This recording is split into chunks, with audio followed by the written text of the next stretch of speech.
Tuir horário tentativa Liga Época tinane, siahu ia fulan maio tinane, governo financia orçamento hamutu kerihun $5 americano. No dadaune, governo lihusi Ministério Juventude e Desporto, Arte e Cultura, hala ona transferência orçamento ba conta bancaria ba órgão Liga Futebol Timor-Leste, molok organiza atividade jogo competição ia tempo badak nyalaran. Ministro Juventude e Desporto, Arte e Cultura, Nélio Isaac Sarmento, hatu assunto ne basicamente finalize ne. Tuir Nélio, governo hala ona transferência no dadaung ne prosesu lau hela.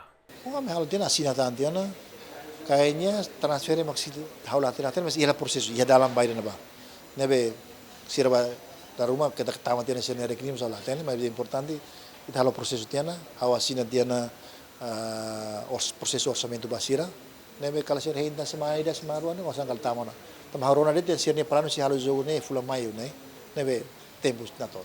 Hanya sama beri tadi ne, total nebe governo fo 500.000, 500.000 US dollar basira. Depois se tantan 200.000 usi Federação Prati usa o orçamento durante a época ainda né 200.000.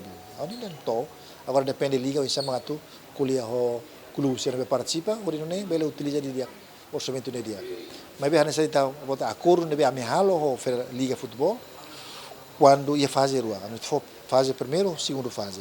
Fase primeiro bah ada torneio andamento lá o dia, depois nyata mas continua falir ho segundo fase. Nebe normas nebe kami for apoio para organizações esportivas sira lawan sana. Enquanto Liga Época tinane, Ministério Juventude e Desporto, Arte e Cultura prevê orçamento hamutu kerihun $5 americano no parte Federação Futebol Timor-Leste, apoio orçamento hamutu kerihun $2 americano, hori normaliza fila falha atividade liga, nebe mak parado quase tinan rua nelaran. David Gonçalves, GMN.